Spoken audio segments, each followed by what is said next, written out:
Halo teman-teman, ketemu lagi dengan saya. Sebelumnya perkenalkan, apabila ada yang belum kenal, nama saya Andila Farihah.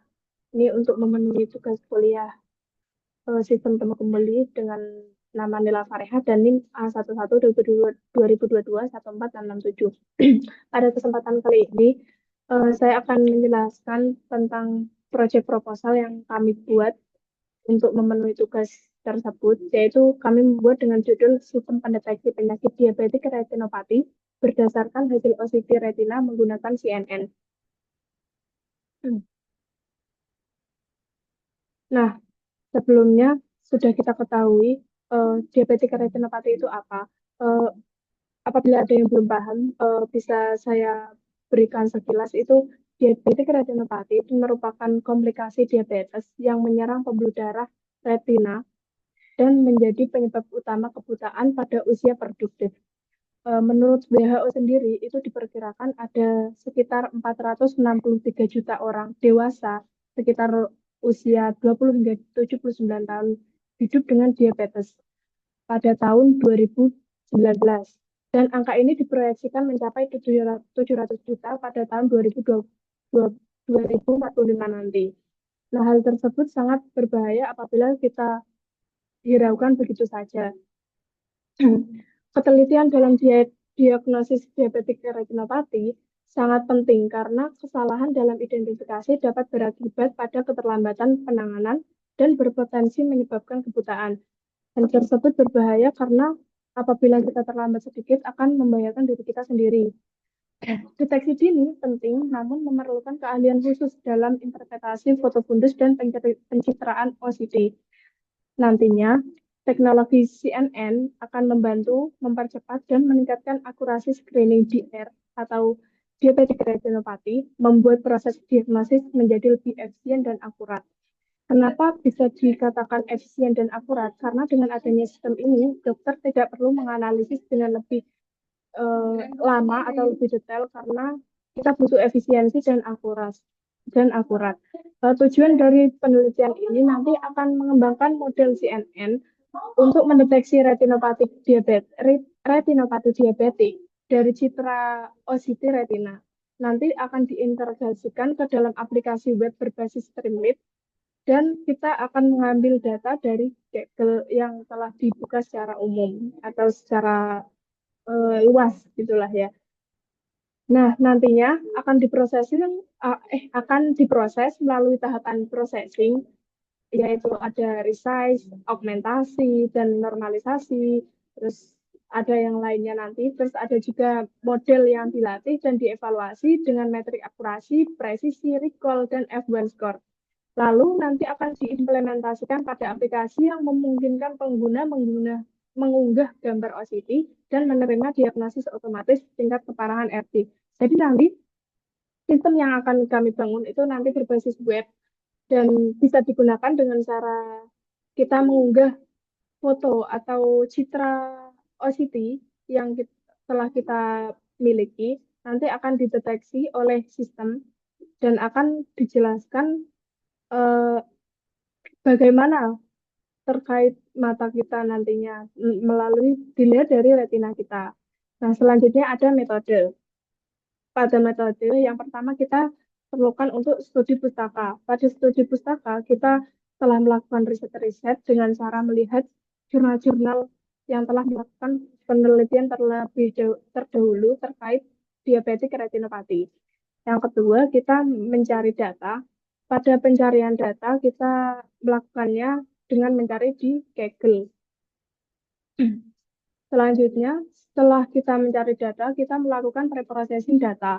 Pada preprocessing data, kita melakukan resize, yaitu mengubah gambar pada ukurannya, nanti supaya konsisten untuk menginput dalam pelatihan model.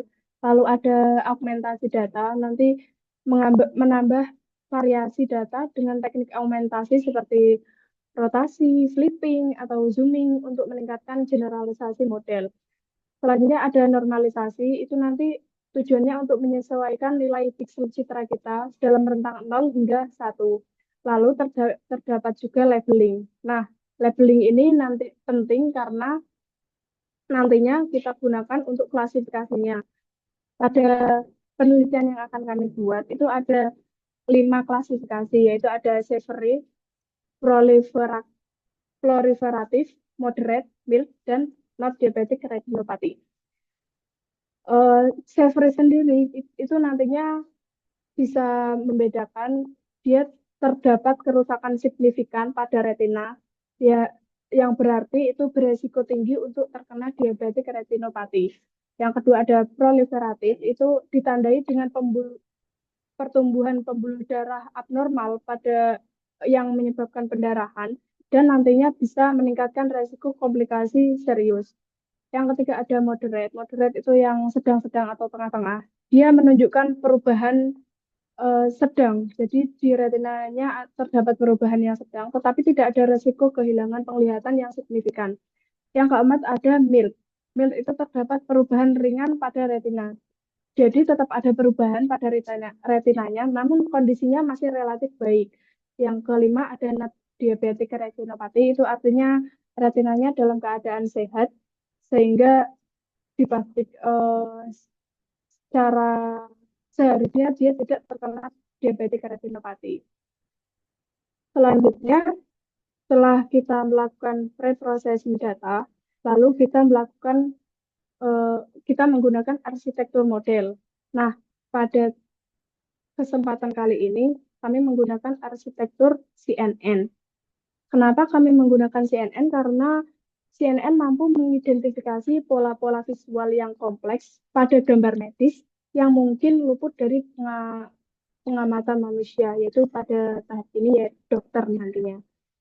Di samping itu, kemampuan CNN juga dalam mendeteksi pola visual pada gambar yang relevan dengan tadi itu lebih bagus.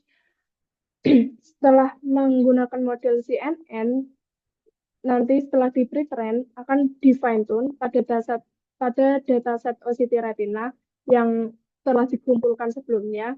Lalu di fine tuning dilakukan dengan menyesuaikan hyperparam seperti learn rate, batch size, dan jumlah epoch untuk menentukan hasil yang optimal.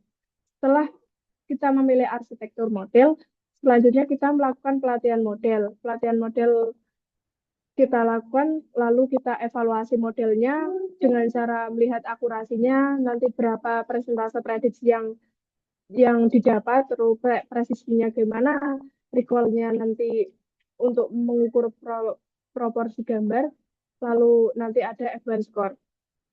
Yang ketujuh, itu nanti ada pengujian akhir dan validasi.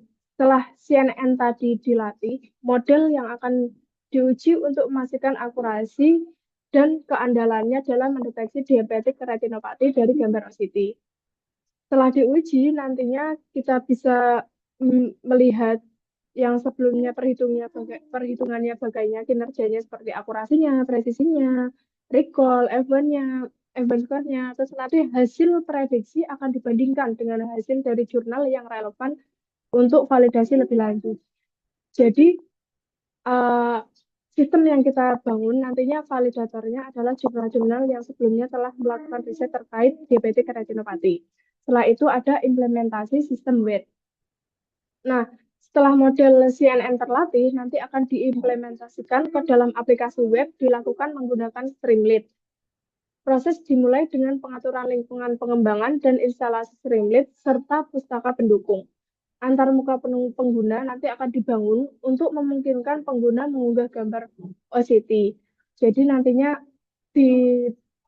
dibuatkan web yang bisa mengunggah foto OCT kita dan nanti sistem akan mendeteksi terkait diabetik retinopati.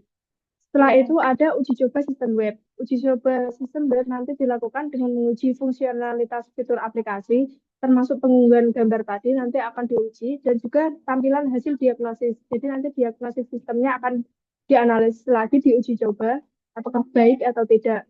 Kinerja aplikasi dievaluasi, lalu kecepatan respon saat memproses gambar. Berbagai gambar OCT nanti digunakan untuk memverifikasi akurasi model dalam mendeteksi diabetik retinopati. Nah, dari metode ini dan dari metode yang kami gunakan nanti, harapannya bisa menjadi sistem yang lebih mumpuni dan optimal yang bisa membantu kinerja dokter dalam menangani penyakit diabetik retinopati. Nah, apabila ada saran atau kritikan bisa di saran, kritikan, masukan atau apapun nanti bisa dituliskan di kolom komentar ya. Eh, cukup sekian mungkin ya yang bisa saya share. Nantinya harapannya semoga penelitian ini bisa berjalan lancar dan bisa menghasilkan yang terbaik. Terima kasih. Mohon maaf apabila ada kesalahan dalam tutur kata. Terima kasih, Pak.